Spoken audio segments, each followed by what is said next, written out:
नमस्कार। The deep dive में आपका स्वागत है। आज हमारे सामने रसायन विज्ञान की दुनिया से एक बहुत ही दिलचस्प पहेली है और ये पहेली सीधे पीरियोडिक टेबल से आई है।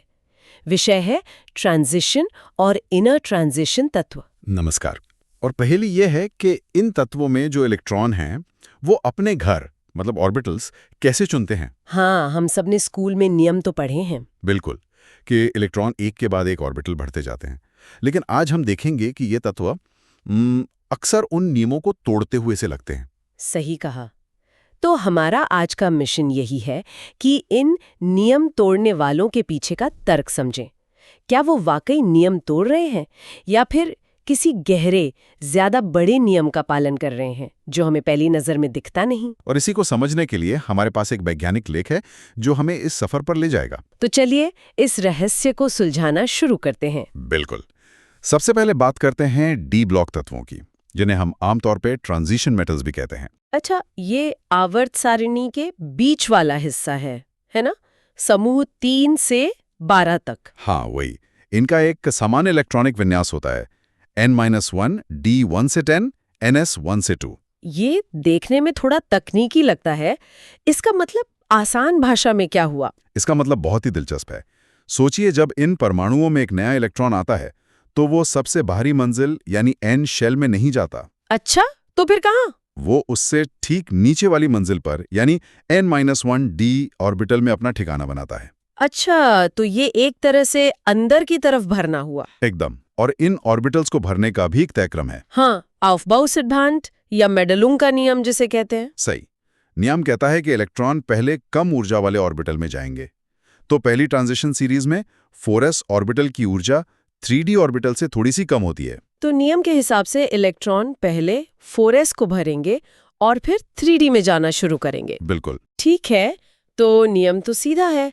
पहले 4s में 2 इलेक्ट्रॉन डालो, फिर बचे हुए इलेक्ट्रॉनों को एक एक करके 3d में डालते जाओ। लेकिन यहीं पर कहानी में एक मोड़ आता है। क्रोमियम को ही लीजिए, परमाणु क्रमांक 24।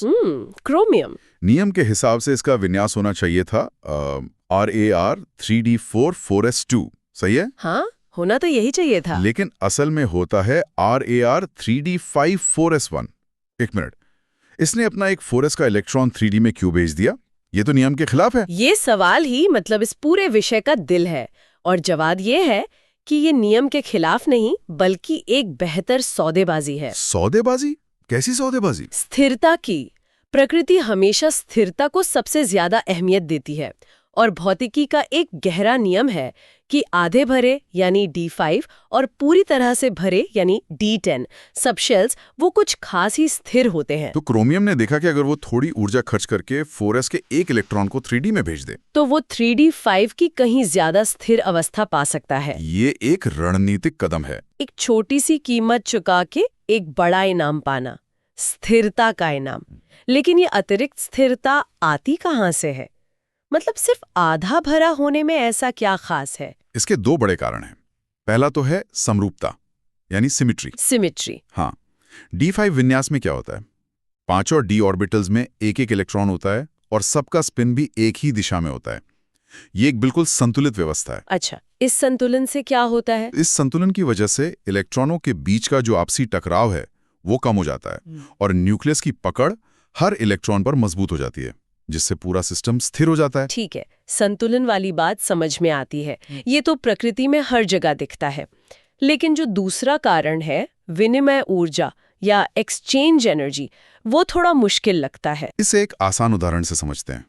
मान लीजिए एक कमरे में 5 दोस्त हैं और 5 कुर्सियां हैं। हाँ। और सब एक जैसे हैं। ठीक है। तो वो आपस में अपनी जगह बदल सकते हैं, है ना?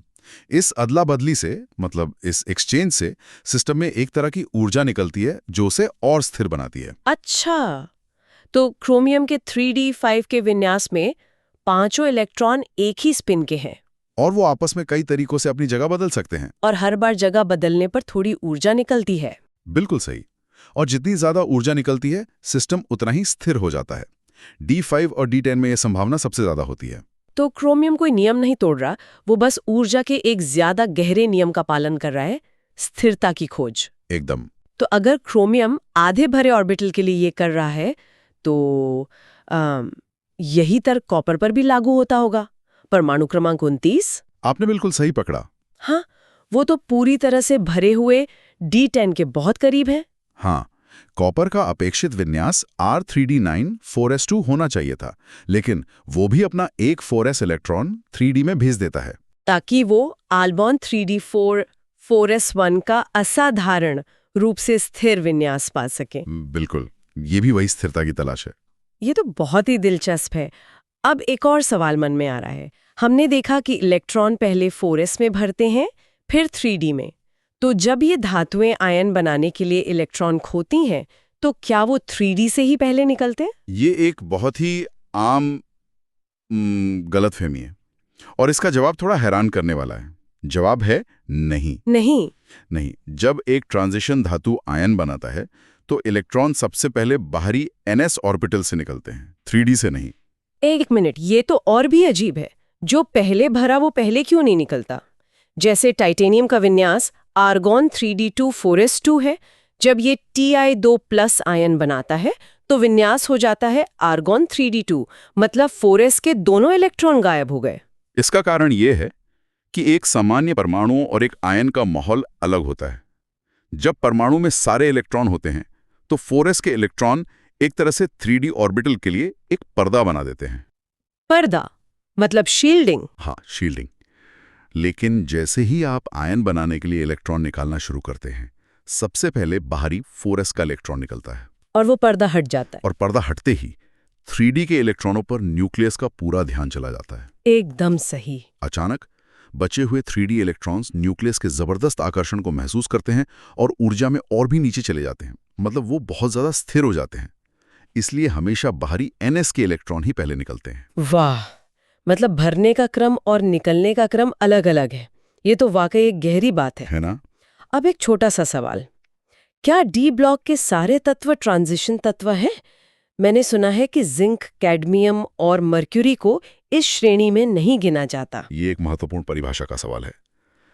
ट्रांजिशन तत्व वो है जिसके परमाणु या किसी आम आयन में d ऑर्बिटल अधूरा भरा हो। अच्छा। जिंक और उसके समूह के तत्वों का d ऑर्बिटल हमेशा पूरा भरा रहता है, D10, चाहे वो सामान्य अवस्था में हो या अपने 2+ आयन की अवस्था में।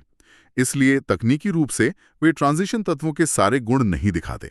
तो डी ब्लॉक में हमने देखा कि तत्व स्थिरता के लिए अपने ही बनाए नियमों को मोड़ देते हैं, लेकिन ये तो बस शुरुआत है। जब हम आवर्त सारणी के सबसे निचले रहस्यमयी हिस्से में जाते हैं, F ब्लॉक में, तो नियम सिर्फ मुड़ते नहीं बल्कि कभी-कभी तो पूरी तरह टूटते हुए नजर आते हैं। हाँ, वहाँ चीजें और भी अजीब और दिलचस्प हो जाती हैं। बिल्कुल। F ब्लॉक तत्व या इनर ट्रांजिशन तत्व, ये वो है जिनमें इलेक्ट्रॉन एंटी पेनल्टिमेट शेल यानी n-2f ऑर्बिटल में भरते हैं। मतलब सबसे बाहरी मंजिल या उससे नीचे वाली? पर बल्कि उससे भी एक मंजिल नीचे जाकर अपना कमरा लेते हैं। वे न्यूक्लियस के और भी करीब होते हैं। और यहाँ 2 सीरीज हैं, लैंथेनॉइड्स और एक्टिनॉइड्स। पहले लैंथेनॉइड्स की बात करते हैं, जहाँ 4f ऑर्बिटल भरता है। लैंथेनॉइड्स में मुख्य चुनौती ये है कि 4f और 5d ऑर्बिटल्स की जो ऊर्जा है वो एक दूसरे के बहुत बहुत करीब होती है। इतना करीब कि परमाणु के लिए तय करना मुश्किल हो जाता है कि इलेक्ट्रॉन को कहाँ भेजें। हाँ, बिल्कुल। एक लगातार चलने वाली खींचतान है। और इसके कुछ अच्छे उदाहरण भी हैं, है ना? जैसे सीरीज की शुरुआत में लैंथेनम, जो इलेक्ट्रॉन को 4f में भेजने के बजाय 5d में भेज देता है। और फिर बीच में आता है गैडोलिनियम। उसका विन्यास है Xe4f7 5d1 6s2। यहाँ भी एक इलेक्ट्रॉन 5d में बैठा है। और अब आप इसका कारण समझ सकती हैं? बिल्कुल, ये वही अतिरिक्त स्थिरता वाला सिद्धांत है। सही। गैडोलिनियम ने एक इलेक्ट्रॉन 5d में इसलिए भेजा ताकि उसका 4f ऑर्बिटल ठीक आधा भरा यानी 4f7 रह सके। प्रकृति स्थिरता पाने का कोई मौका नहीं छोड़ती। और सीरीज के अंत में ल्यूटेटियम में 4f ऑर्बिटल पूरी तरह भर जाता है, 4f14। अब कोई जगह नहीं बची तो अगला इलेक्ट्रॉन मजबूरी में 5d में चला जाता है। तो ये 4f और 5d के बीच एक दिलचस्प खेल चल रहा है। हाँ, लेकिन असली जटिलता तो एक्टिनॉइड्स यानी 5f सीरीज में शुरू होती है। अगर लैंथेनॉइड्स में ऊर्जा स्तर करीब थे तो एक्टिनॉइड्स में तो वे लगभग एक दूसरे के ऊपर ही हैं। मतलब 5f, 6d और 7s ऑर्बिटल्स की ऊर्जा में लगभग कोई अंतर ही नहीं है। बहुत ही मामूली अंतर है। और इसका नतीजा ये होता है कि ये सभी इलेक्ट्रॉन 5f, 6d और 7s के बहुत आसानी से रासायनिक बंधन में हिस्सा ले सकते हैं। अच्छा, इसीलिए एक्टिनॉइड्स की इतनी सारी अलग-अलग ऑक्सीकरण अवस्थाएं होती हैं। एकदम। ट्रांजिशन धातुओं से भी कहीं ज्यादा उनका रसायन विज्ञान बहुत ही विविध और जटिल होता है। लेकिन यहाँ कहानी में एक और शायद सबसे बड़ा मोड़ आता है। इन भारी तत्वों के लिए हमें सिर्फ क्वांटम मैकेनिक्स ही नहीं बल्कि आइंस्टाइन के आपेक्षिकता के विशेष सिद्धांत यानी स्पेशल थ्योरी ऑफ रिलेटिविटी के बारे में भी सोचना पड़ता है। बिल्कुल, ये विज्ञान का वो बिंदु है जहाँ दो सबसे बड़ी थ्योरीज मिलती हैं। एक्टिनॉइड्स जैसे भारी तत्वों में न्यूक्लियस पर बहुत ज्यादा पॉजिटिव चार्ज होता है, 90 या उससे भी ज्यादा प्रोटॉन। और ये जबरदस्त चार्ज अंदरूनी शेल के इलेक्ट्रॉनों को बहुत तेजी से अपनी ओर खींचता होगा। इतनी तेजी से कि वे प्रकाश की गति के बहुत करीब घूमने लगते हैं। और आइंस्टाइन ने हमें बताया था कि जब कोई चीज इतनी तेजी से चलती है तो उसका द्रव्यमान बढ़ जाता है। हाँ, और इन तेज गति वाले इलेक्ट्रॉनों का द्रव्यमान बढ़ जाता है, जिससे उनका ऑर्बिटल सिकुड़ जाता है और वे न्यूक्लियस के और भी करीब आ जाते हैं। तो इससे ऑर्बिटल्स की ऊर्जा का पूरा क्रम ही बदल जाता होगा। पूरा क्रम ही बदल जाता है। इसे आपेक्षिक संकुचन कहते हैं। और ये इन भारी तत्वों के रसायन विज्ञान को और भी ज्यादा जटिल और अप्रत्याशित बना देता है।